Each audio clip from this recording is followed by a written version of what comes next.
All right, well, it is 4 o'clock on the dot, and I want to go ahead and get started because I have a lot of really awesome information to share with you guys today. But as people kind of filter in, I have put a few links in the chat, including a link to this presentation, as well as the resources we're going to be going through today together. All of that information is in that Google Drive folder, and it will be emailed out to all of you after the presentation today. You'll get an email tomorrow with the recording of this presentation, as well as the slides and all the accompanying information that we talk about today. Thank you all so much. Kind of just as a general statement here, thank you so much for the joining us today for How To Tuesday. This is our monthly webinar series where we talk a lot about different resources and how to incorporate the library into your research practices, as well as how to get in touch with us. So we are so glad that everyone is here today to talk a little bit about Google Scholar. This is a hot topic, I think, for a lot of students and a lot of faculty, because Google Scholar is a great resource for you to use. And I want to talk to you about a few different things. But today we'll kind of go through our slides here. We're going to just talk a little bit in general about what is Google Scholar and why should I use it? What's the difference between Google Scholar and the resources that we have to offer at the library? We're also going to talk about the features and tools that you absolutely should be utilizing as you begin utilizing Google Scholar. It works a little bit differently than normal Google, and it works a little bit differently than our library databases. So I'm so glad that you're all here to learn the tools and learn the features that you can use them effectively. And then finally, we'll talk about some resources to help and give you guys a chance to get your questions answered by me. Feel free to follow along as we go through this, or feel free to bookmark that folder and come back another time to it. All right.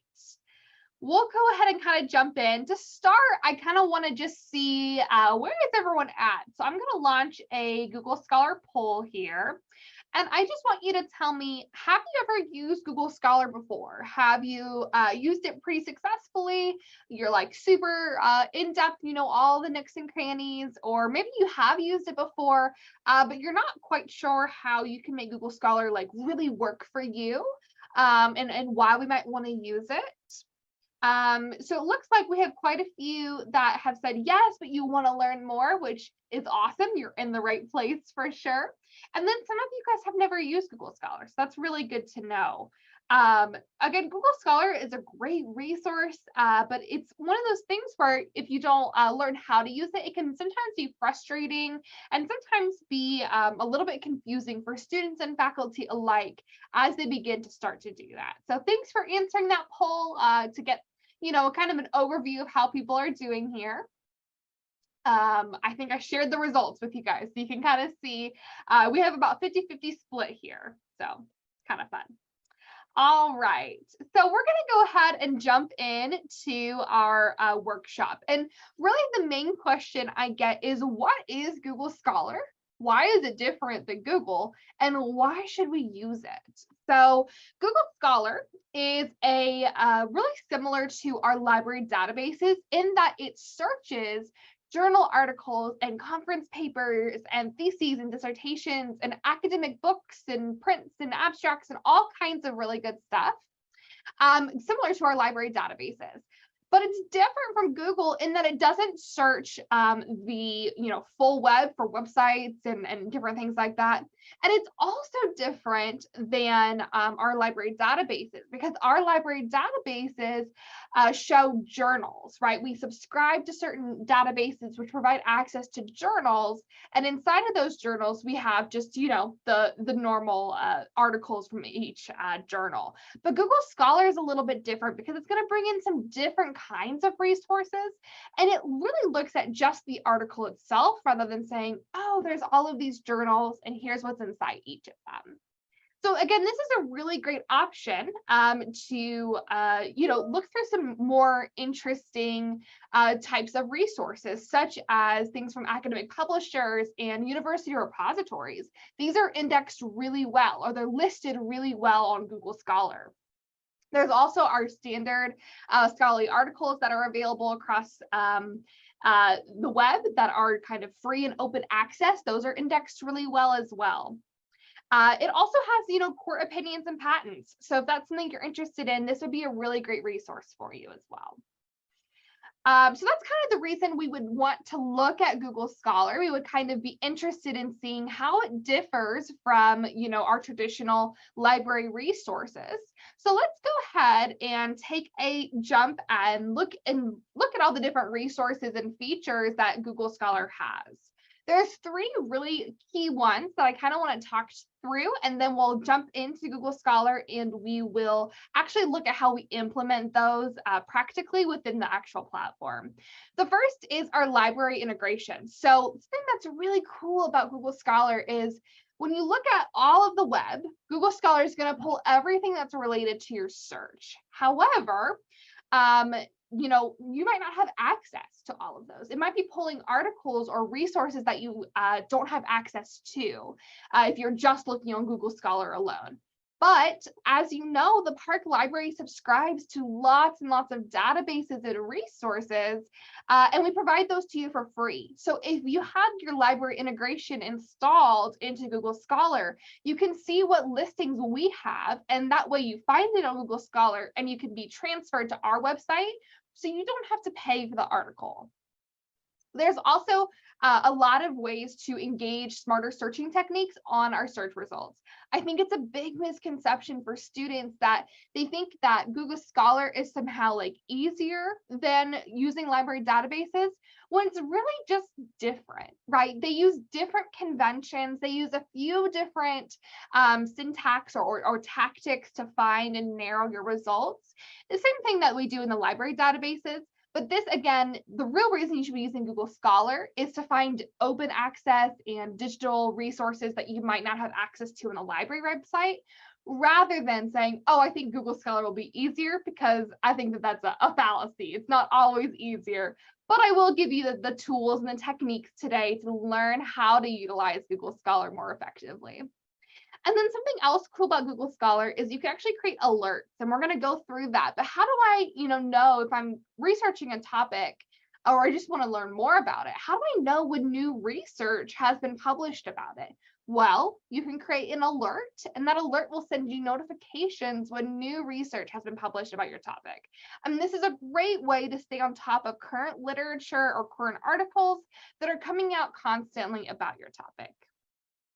So let's go ahead and jump into Google Scholar. You can do this by just, going to Google and doing Google Scholar, or you can go to scholar.google.com.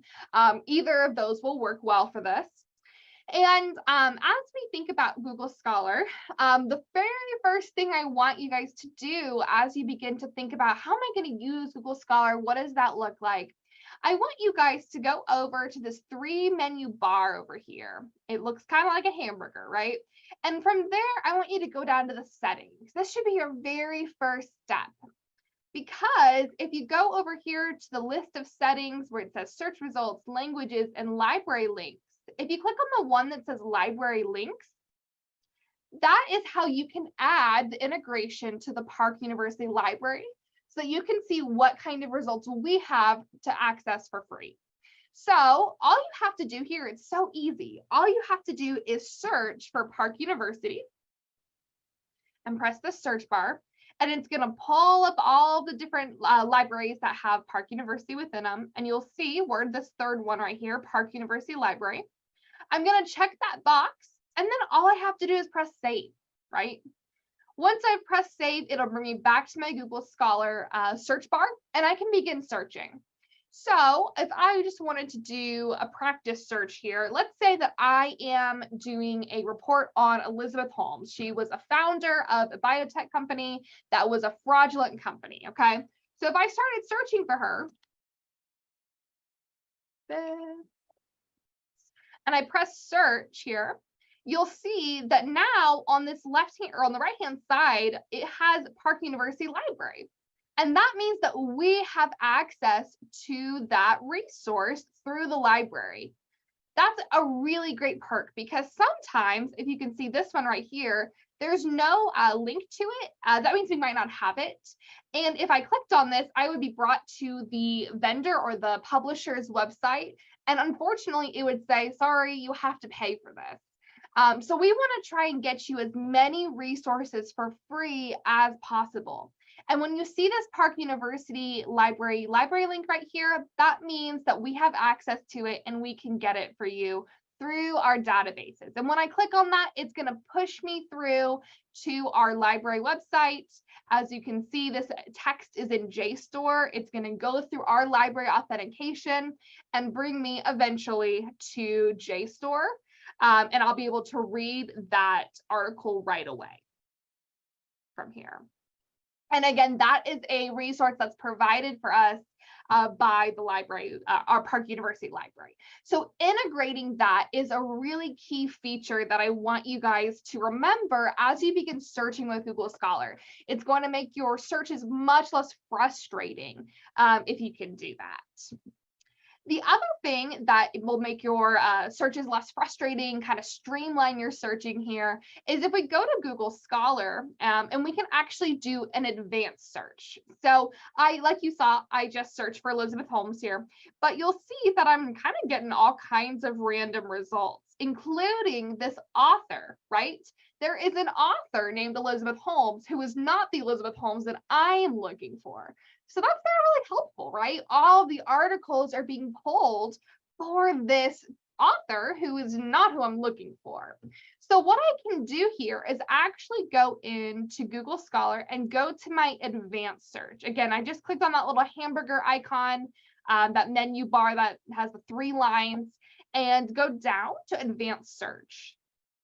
And this advanced search is a little bit different than our library databases, right? Our library databases actually use Boolean search operators, whereas Google Scholar takes a little bit of a different approach. They use all kinds of different menu bars, things like with all the words or with the exact phrase, right? So if I were going to search in here, I could fill in this search bar and say different things. So I could say, with all the words, I could do, let's change our topic here. We could do like mental health, right? And then with the exact phrase, we could do social media, because we want anything to do with like mental or health or have both of those in combination, but we're looking for the exact phrase social media. So that can help you. You could also say, I want my words to occur in the article or in the title, right? I could say, I only want articles authored by, this author. I could say only articles by this person. I'm looking specific for this article. And you don't have to fill in all of these. You can fill in as many as you want or as many as helpful. So for example, if I'm only looking for articles authored by Joe Smith, I could just write Joe Smith in here, and that could be the only search criteria. And it would pull all of the Joe Smiths that are out there, which I'm sure there are a lot of them, right? So that would be a great way to kind of narrow our search to just be the author. Now, thinking back to my Elizabeth Holmes search and how we got a lot of articles that weren't really relevant, another great way to do that is by using a few symbols and syntax to tell Google Scholar what we're looking for. So there are a few different ways that we can do that. This again is an advanced search technique. We're doing more advanced searching within Google Scholar. So we could say we want anything to do, or we could say we are looking for,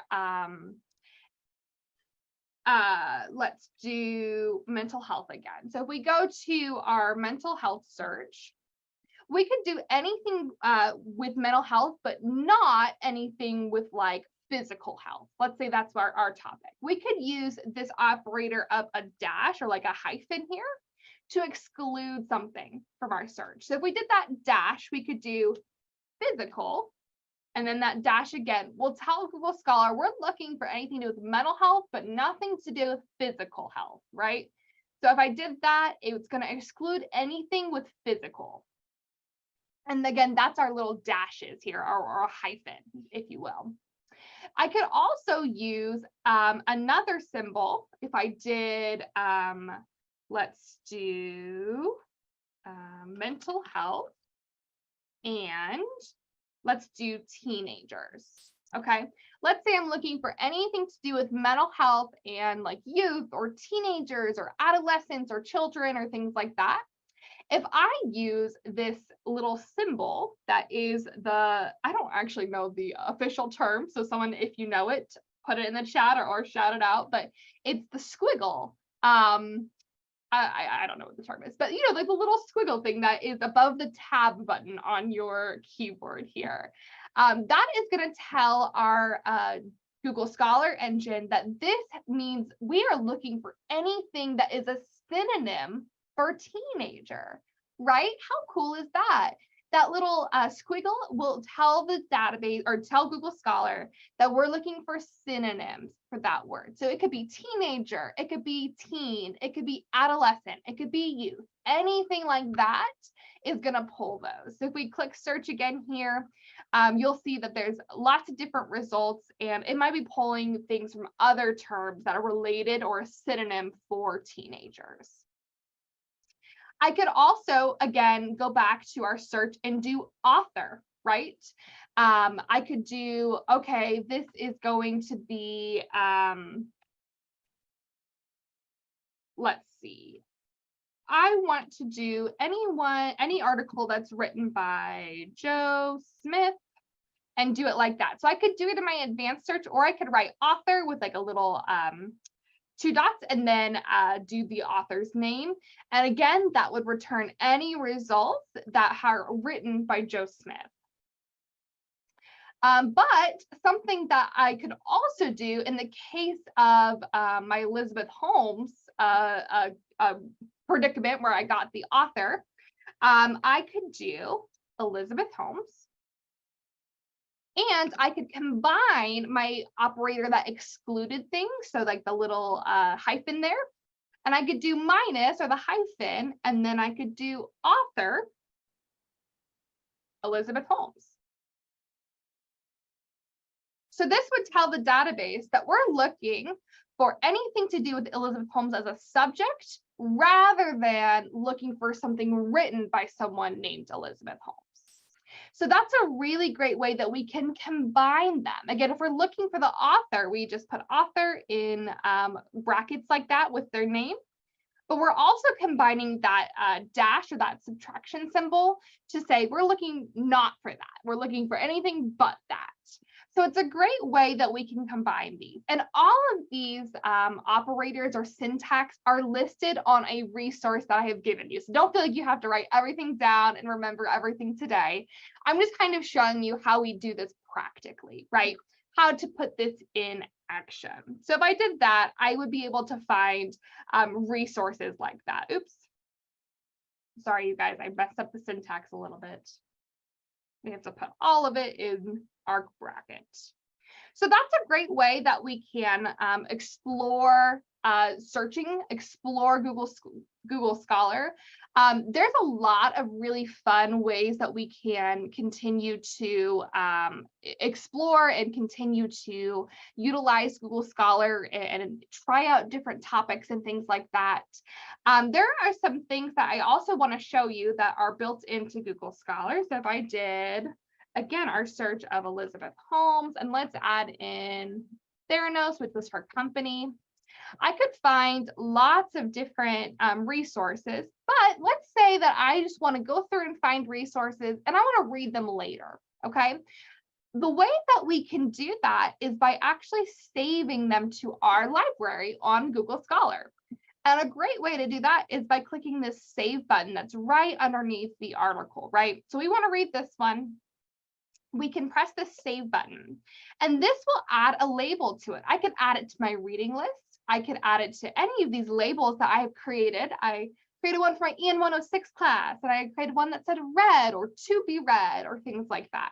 And I can also create a new one. So I could do my E. Holmes report, let's just say. And that would allow me to go through and save the different articles that I want to read later. Another awesome feature is I can cite my resource. I can pull the citation. So if I'm doing an APA citation, or I'm doing an APA paper about Elizabeth Holmes, I could grab that APA citation, save it, and put it into my Works Cited. And that way, I have it all ready to go right there. I can also set up an alert for when there's new research, because let's say that this is a really up and coming topic. Things are happening all the time. New advances are coming out. I believe the Elizabeth Holmes trial just ended, but let's say we were in the middle of the trial and we were really excited to hear, what's going on with the trial, things like that. We can create an alert. So over here on this left-hand side, there's a button that says Create Alert. And this is going to allow me to put in an alert and get, notifications every time something new is published. And remember, this is different from our library databases. This could include a whole lot of different articles, open access resources, trial information, things like that. You can push your email up in here. This is through my own personal Gmail, but if you did your Park University email, it would send it to there. You can press change email, and then I can press create alert, and it's going to find anything and send me emails or digests that are related to articles from this search. And that's a great way to stay on top of new and upcoming research, especially if it's a topic you're really interested in. Speaking of this left-hand side, there are a few ways that we can also filter our results. So if we wanted to, we could say, well, I'm only looking for articles on the most up-to-date information. I want to read about the trial that Elizabeth Holmes went through. So I could press since 2021 and find all of the information that's been published since 2021. I could also do a custom date range. I could say, I want only from her early days. I want to see, when she was up and coming. I could do 2011 to 2015, right? And press search and see if I get anything from there. We could also do different kinds of information, include citations, include patents. And something else that's really cool when we look at our search results is you can actually see, how many times each article has been cited. So that might be relevant because we want to see, okay, what kinds of resources are using that article, right? If there's a resource that's been cited 20 times, it might be different than an article that's been cited 200,000 times, right? It looks really different. So these are all things to take into account. And it's really interesting to be able to have all of that right at our fingertips. We can also click on related articles, and that's going to give us a list of articles that might be related to that original one. So if you find the perfect article, you can click on related articles and find additional resources that might be relevant to your research. Okay, I think that is pretty much everything I wanted to cover here. Let me just go back to our slides here and finish off. I did want to show you that there's a few resources if you need additional assistance. We love providing these webinars and these research seminars for you, but if you need additional assistance, you want to learn more about Google Scholar, you have any trouble with it, feel free to come in for a personal research consultation.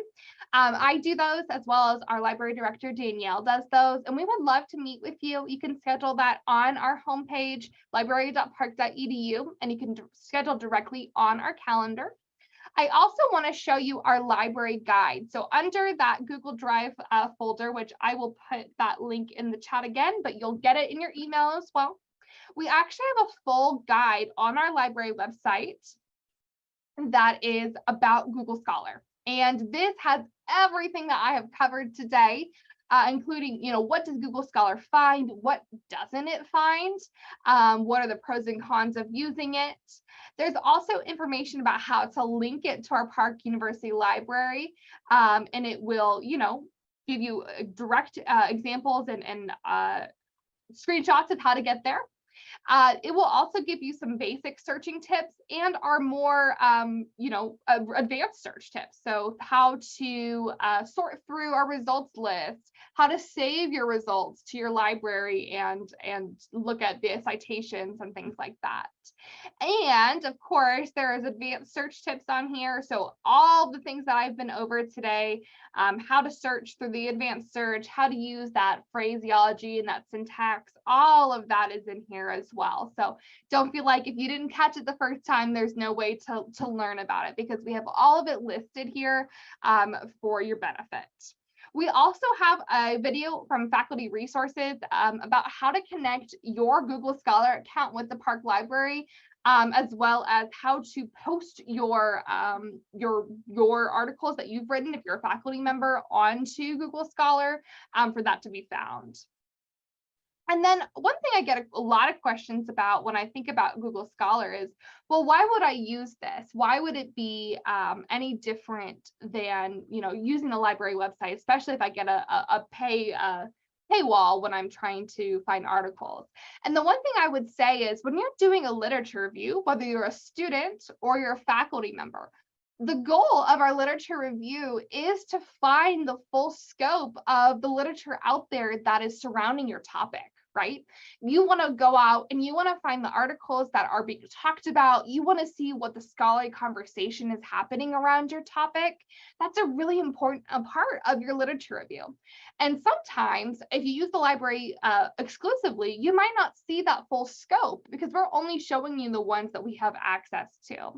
So if you do a quick search on Google Scholar and you're finding a lot of conversation in the scholarly community that your topic is about that isn't on our Park Library website, it might be great to go in and just find those articles, because then you can request them via interlibrary loan. Our interlibrary loan system is awesome, you guys. We provide articles to you for free through our partner libraries, right? So Park University is a small library, but we have access to libraries all across the United States, all across Missouri and Kansas City that have so many resources.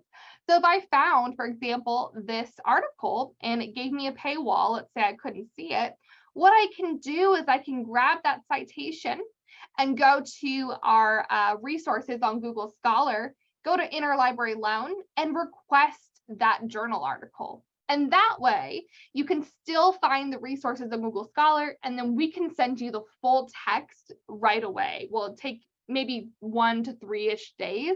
We're usually pretty fast. Sometimes it depends on how quickly the other library can get them to us. But we have a fantastic interlibrary loan employee here, and she does such great work and it gets our requests in lickety split super fast. So this is a great way, again, to use Google Scholar and the library in harmony, not just linking our library resources, but also using it to find conversation and things in the scholar conversation within your discipline or within your topic, and then using that to request articles through interlibrary loan. Okay, I am going to stop talking and I'm going to see if you guys have any other questions for me before we wrap up for today. Feel free to either put it in the chat or unmute or raise your hand. Go ahead, Amber. Yeah, thanks so much, Camille. I love using Google Scholar, and it's exciting to find some more of the advanced features that you shared with us today. So thank you so much. One question I did have, I loved the feature where you could kind of save and create it within your own folders like that.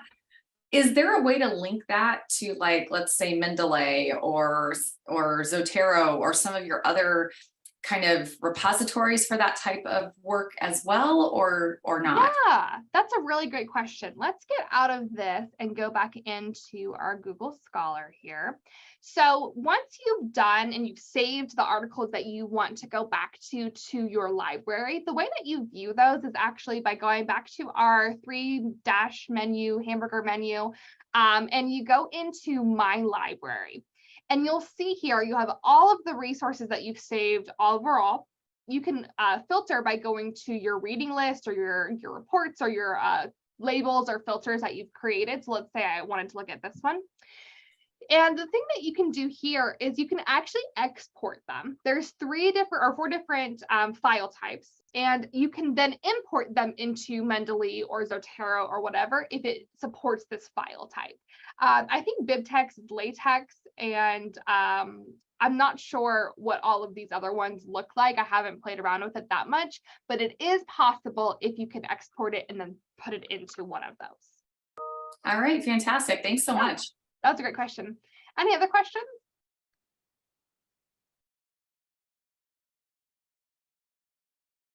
All right. Well, if you guys think of anything else, please feel free to contact me. I'm going to put my contact information up on the screen. Thank you all so much for joining us for our first How To Tuesday of the semester. This is a great way to learn just little bits and tricks and small amounts of information that bite-sized information that you can apply right away. So we would love to hear about how you're using Google Scholar. Again, you'll get an email tomorrow with the information, including a link to the recording, a link to my slides, and a link to all the resources we talked about, including that library guide about Google Scholar. If you have any further questions, please do not hesitate to reach out to us. We also have a 24/7 chat service. So if you are up tonight, you're playing around with it and you have questions that are further questions, please feel free to utilize that. They are really knowledgeable and can help you with anything that you need. Thank you again, everyone, for attending today, and thank you for joining us online if you're watching back this recording later. I'll stick around for a few minutes if you have any additional questions, but otherwise, thank you all so much. Bye-bye.